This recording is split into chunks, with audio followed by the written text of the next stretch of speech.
Punyeta, hindi ko sila matatakot, ngunit hindi tayo maaaring matalo sa momentum. Malakas siyang sumigaw, ngayon na ang lahat ng sects ay nagmamadaling agawin ang Supreme Grade Cauldron na ito, Junior Brother, kailangan mong kumapit ng mahigpit. Dahil dito, nagulantang si Lin Xuan. Siya ay isang Cauldron Shi. Ano ba ang nangyayari? Lumingon si Bing at nagtatanong ng nalilito, hindi mo ba alam kung anong nangyayari sa labas? Umiling si Lin Xuan. Pagkatapos kong pumasok sa mga guho, wala na akong narinig sa labas.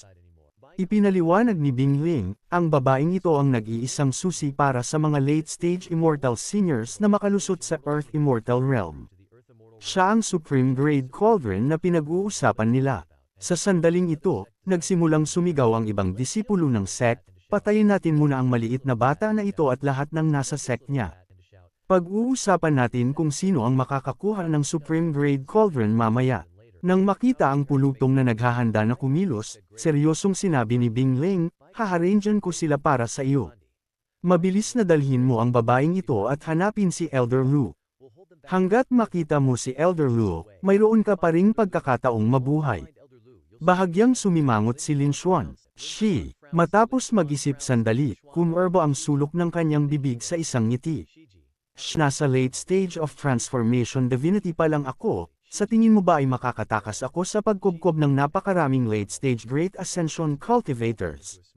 Bukod pa rito, hindi pa sila umaatake dahil kung sino man ang mag-aagaw ng babaeng ito mula sa akin ay magiging susunod na target. Kaya hindi sila naglalakas loob na kumilos ng padalos-dalos. Hindi ba't sinabi ni Shi na ang cauldron na ito ay makakatulong sa mga tao na makalusot sa Earth Immortal Realm?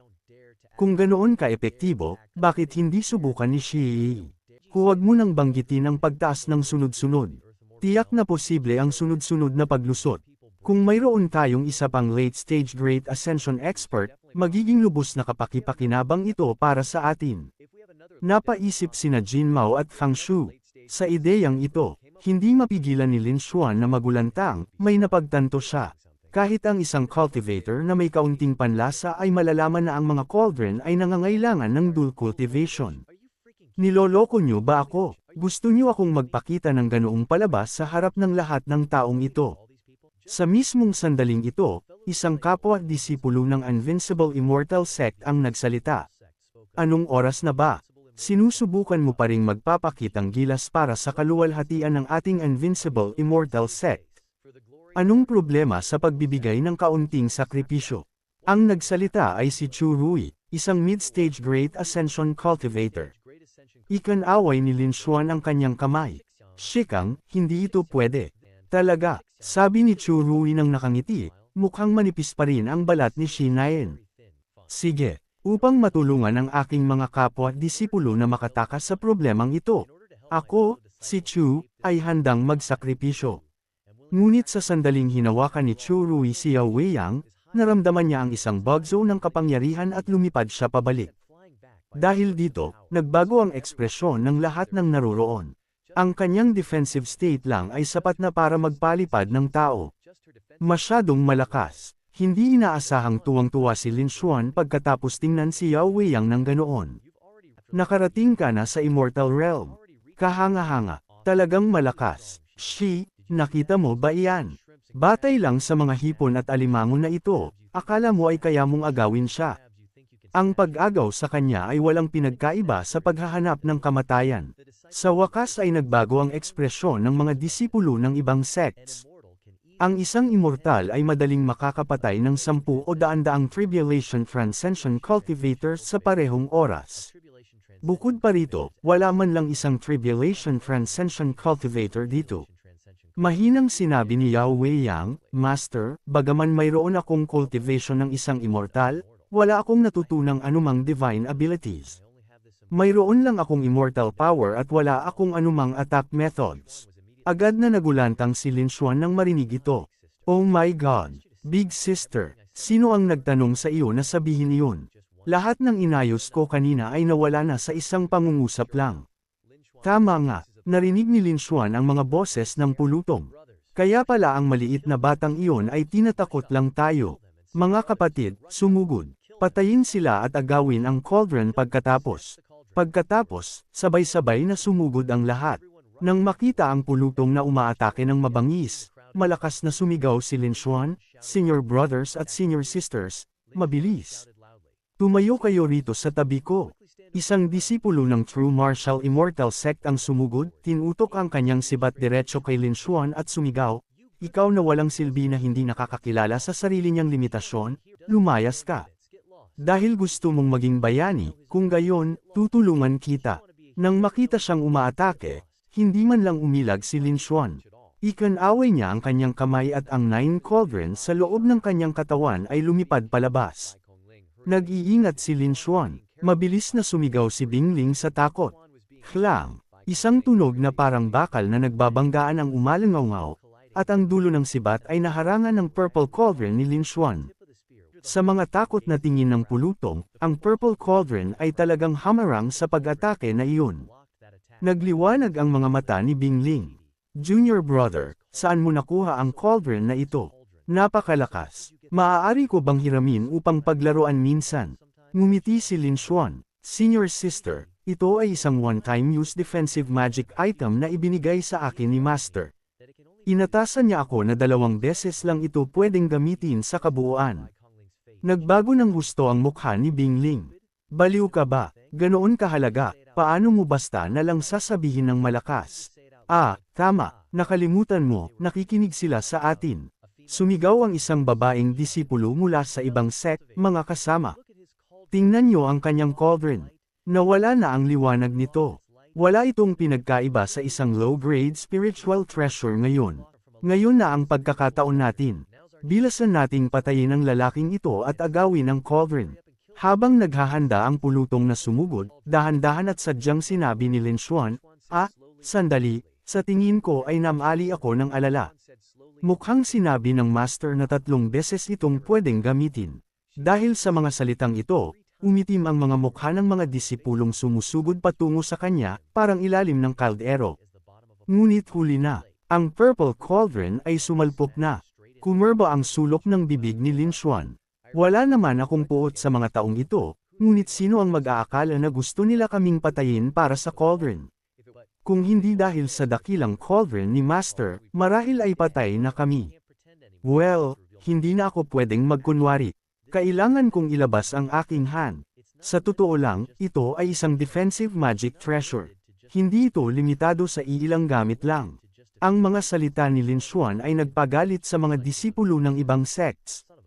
"Anak ng, kaya pala, nilalaro mo lang kami sa buong oras." Hindi alintana ni Lin Xuan at sinabi, "Kung hindi ko kayo inilapit sa dakilang cauldron, paano ko kayong mahuhuli lahat? Hindi ako naniniwala na may ganoong kalakas na defensive magic treasure sa mundong ito.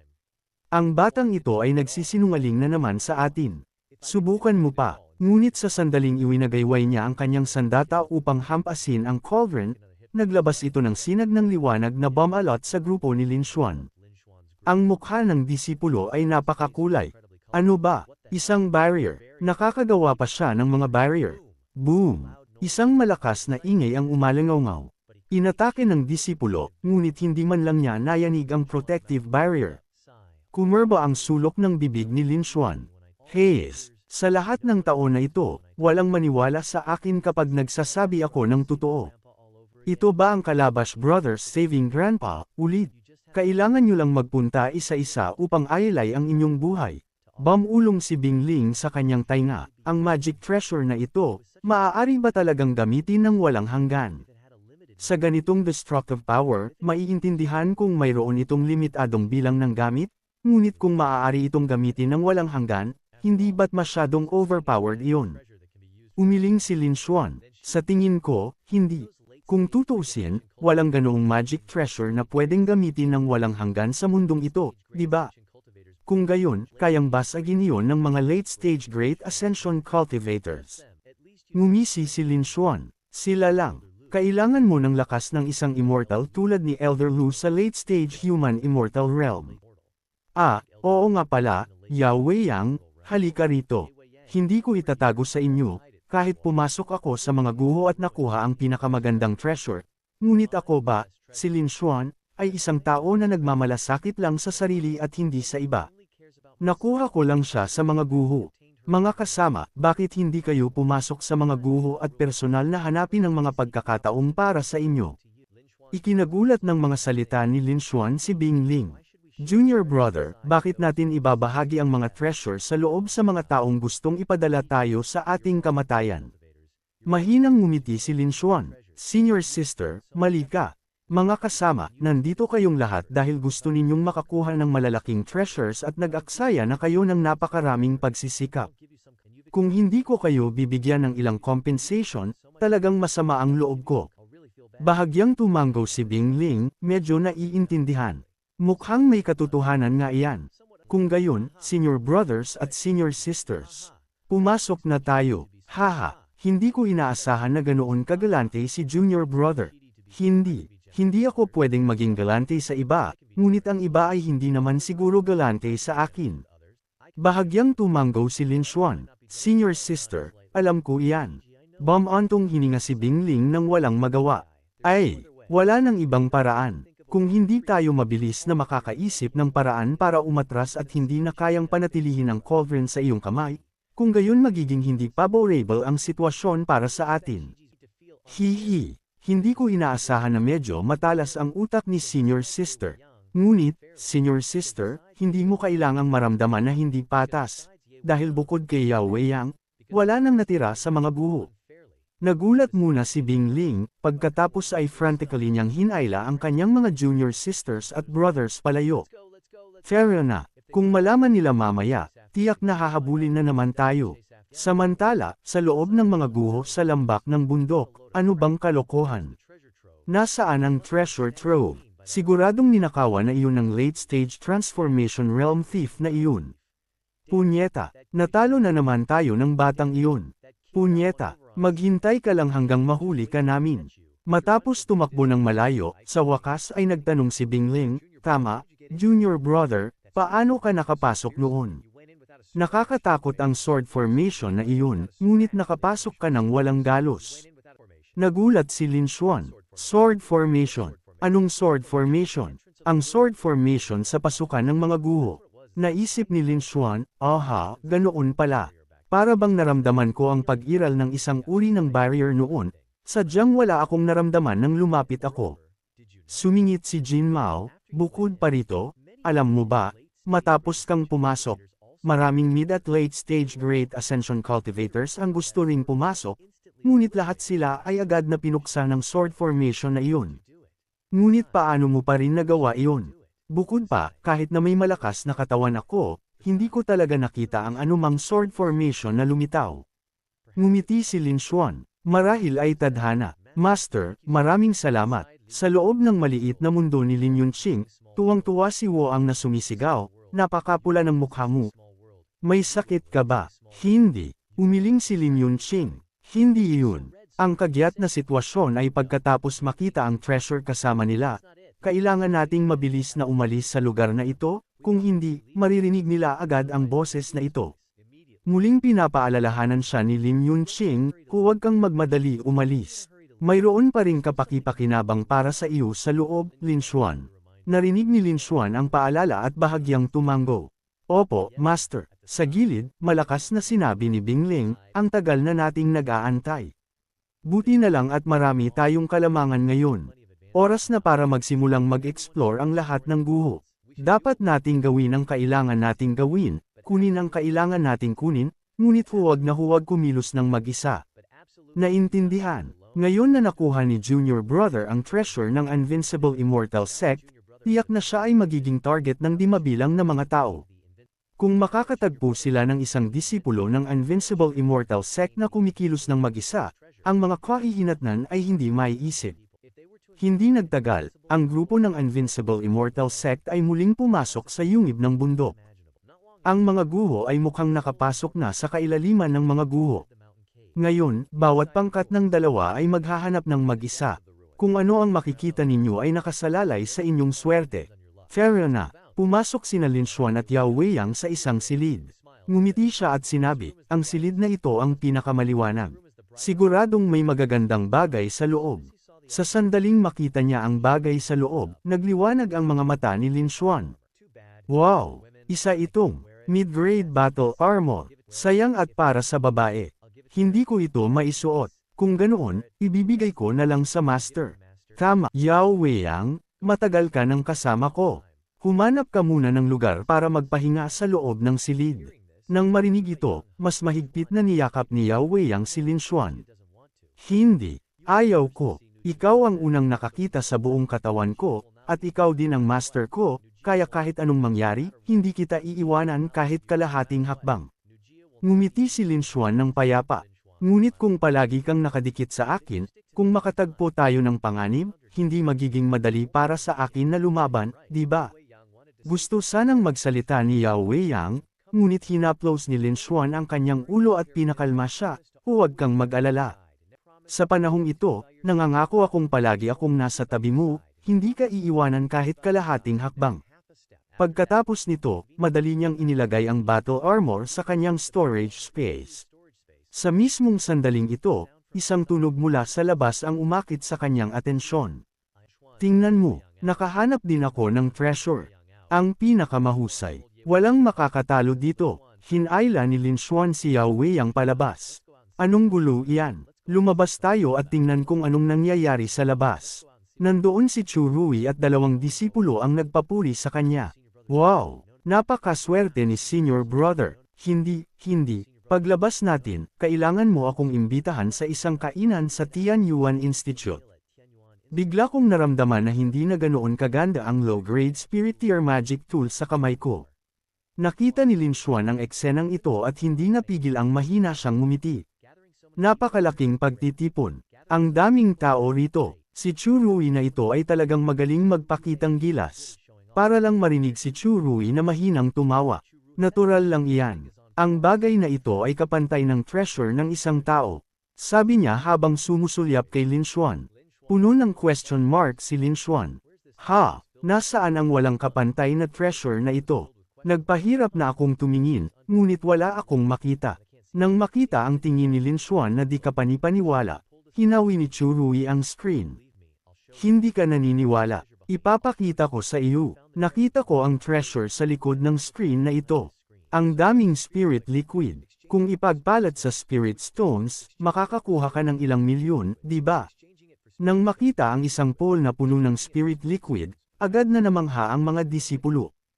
Kung may ganoon karaming spirit liquid si Senior Brother, tiyak na makakayang harapin niya ang heavenly tribulation at maging isang immortal sa loob ng 10 taon. Hihi, tiyak iyan. Nakita ni Lin Xuan ang mga lalaking ito na kumilos na parang mga country bumpkins, hindi napigil ang matulala. Kakaunting spirit liquid lang iyan at may kasama pang impurities. Anong nakakamangha dyan? Bukod pa, lahat kayo ay nasa Great Ascension Stage. Kumikilos na parang hindi pa nakakita nito. Hindi pa rin niya naintindihan ang mga iniisip ni Lin Xuan. Nagmamalaki siyang sinabi, mayroon akong maraming spirit liquid dito. Malamang hindi ko man lang magamit lahat. Pagkatapos kong makatipa ng sapat na spirit liquid upang harapin ang heavenly tribulation, pwede ninyong ibahagi ang mga natira. Senior Brother, hindi tama iyan. Eksakto, ito ay natuklasan ni Senior Brother, kaya ito ay personal mong ari-arian. Anong kinalaman nito sa amin? Ngumiti si Chu Rui. Lahat tayo ay magkakapatid. Ang magagandang bagay ay dapat ibahagi, hindi sinasarili tulad ng gusto ng iba na monopolya. Bahagyang sumimangot si Lin Xuan nang marinig ito. Ang maliit na bata na ito ay talagang may iba pang balak. Naghihintay siya sa akin dito.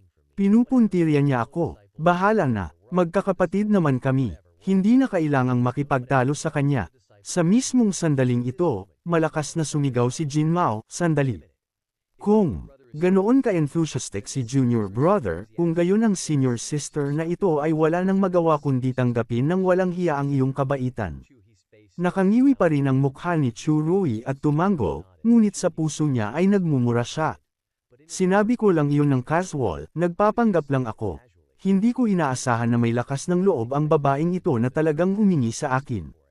At kaya, sumunod ang ibang mga disipulo kay Jin Mao at pumila upang makakuha ng spirit liquid, na nagpagalit kay Chu Rui. Ngunit hindi siya naglakas loob na sabihin ang anuman. Tutal, sinabi na niya ito. Sumulyap siya kay Lin Xuan. Ang mabahong batang iyon, hindi ba siya direktang kukuha ng spirit liquid at aalis agad? Nagsalita siya, huwag kang umalis, junior brother. Mayroon ka ring bahagi. Walang pakialam na sinabi ni Lin Xuan, nagpapasalamat ako, senior brother, sa iyong kabaitan, ngunit ang spirit liquid na ito ay hindi gaanong kapaki-pakinabang sa akin. Hayaan mo na lang ang iba ang kumuha. Nagkunwari pa rin si Chu Rui na mabait. Junior brother, mali ang sinasabi mo. Mayroon bang sinuman sa mundong ito na hindi gumagamit ng spirit liquid? Ito ang spirit liquid na inimbak ko sa aking storage ring. Kung hindi mo ito kukunin, minamaliit mo ang senior brother na ito. Tinitigan ni Lin Xuan ang lalaki. Anong problema sa lalaking ito? Ginagamit pa niya ang mga persuasion tactics mula sa 21st century drinking parties. Naisip niya sandali, pagkatapos ay inabot ang kanyang kamay. Sige, kung ganoon, bahala na, magkakapatid naman tayo, hindi na kailangang maging tensyonado. Ngunit nang akmang hahawakan na ni Lin Xuan ang kamay ni Chu Rui, binawi nito ang kanyang kamay, pagkatapos ay malamig na ngumiti. Oh, akala mo ba talaga ay nagpapatakbo ako ng kawanggawa rito? Maaari mo itong kunin kung gusto mo. Hindi mo kailangang kunin kung ayaw mo.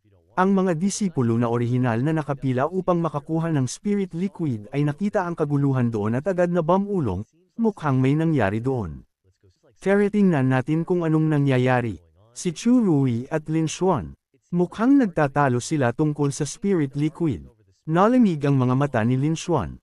Kaya pala, pagkatapos ng lahat ng ito, gusto akong ipahiya ng lalaking ito sa harap ng lahat.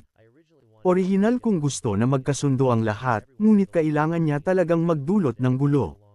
Naisip ito, malamig na tumawa si Lin Xuan. Kaya pala ang kabaitan ni senior brother ay puro peke. Malinaw na narinig ng lahat si senior brother kanina na kung hindi ko ito kukunin, minamaliit ko siya. Ngunit sa sandaling akmang kukunin ko na ito, nagbago siya agad ng isip. Nagsimulang magbulungan at magtalakayan ng maingay ang mga disipulo. Malakas na sumigaw si Chu Rui, anong kalokohan ang sinasabi mo? Direktang itinuro ni Yao Weiyang si Chu Rui at sinabi sa isang malalim na boses, kaya kung patunayan na ang sinabi ng master ko ay totoo. Malinaw na gusto niyang ipahiya ang master ko. Sumingit si Jin Mao, sa tingin ko, nagseselos ka lang na nakakuha sila ng top-grade kill furnace. Hindi ko inaasahan na si senior brother Chu Rui ay ganoon kapeti. Dapat ba naming ibalik ang spirit liquid sa kanya? Ayaw kong kamuhian ng ganitong uri ng petty person. Ikan-away ni Lin Xuan ang kanyang kamay. Sa puntong ito, okay lang.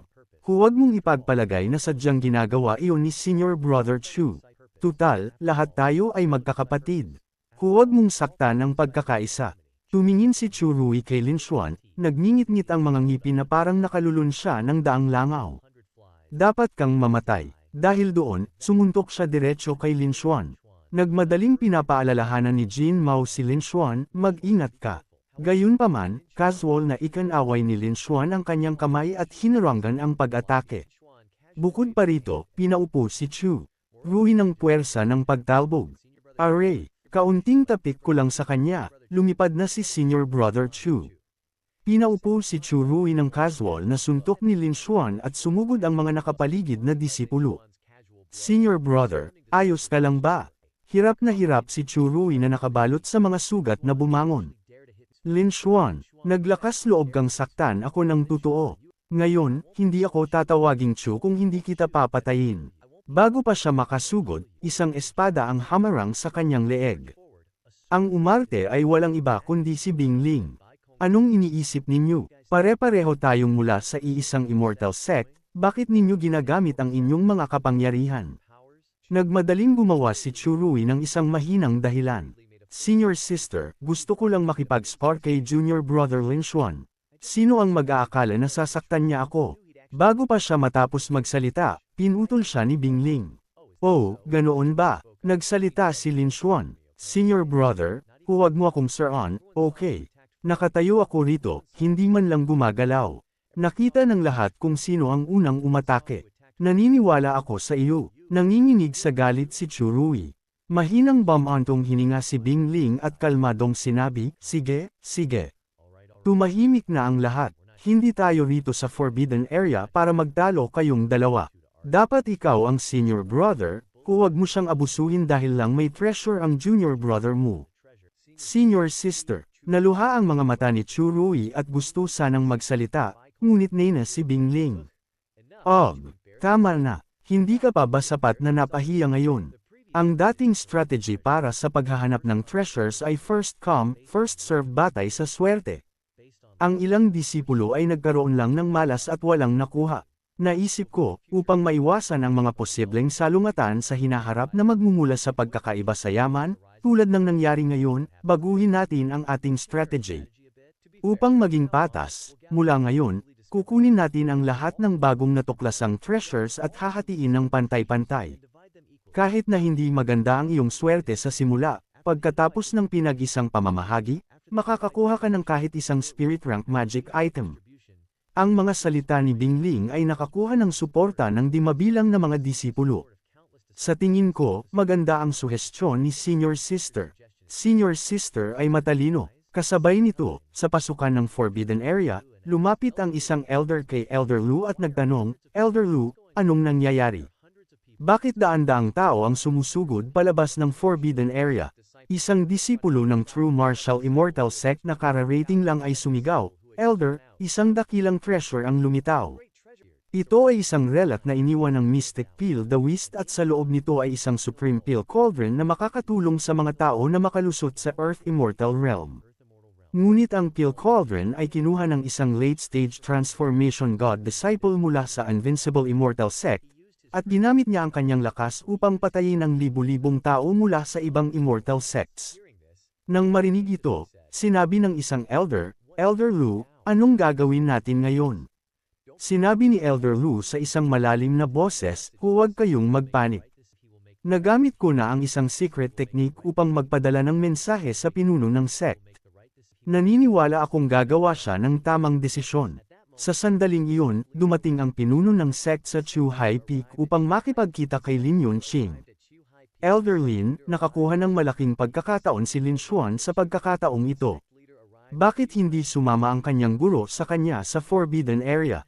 Ngumiti si Lin Yunqing. Sinabi ng pinuno ng sect dati na lahat ng human immortals at human elders ay dapat pumunta sa Tongtian Peak, ngunit nasa late stage lang ako ng Tribulation Realm. Mas mabuti na hindi ako pumunta at magdulot ng gulo. Tumawa ang pinuno ng sect. Kung ganoon, maaaring maghintay si Elder Lin dito para sa aking magandang balita. Ang talento ni Lin Xuan ay lumalampas sa langit. Hindi ko hahayaan na may mangyari sa kanya sa pagkakataong ito. Mahinang sinabi ni Lin Yunqing, salamat, pinuno ng sect.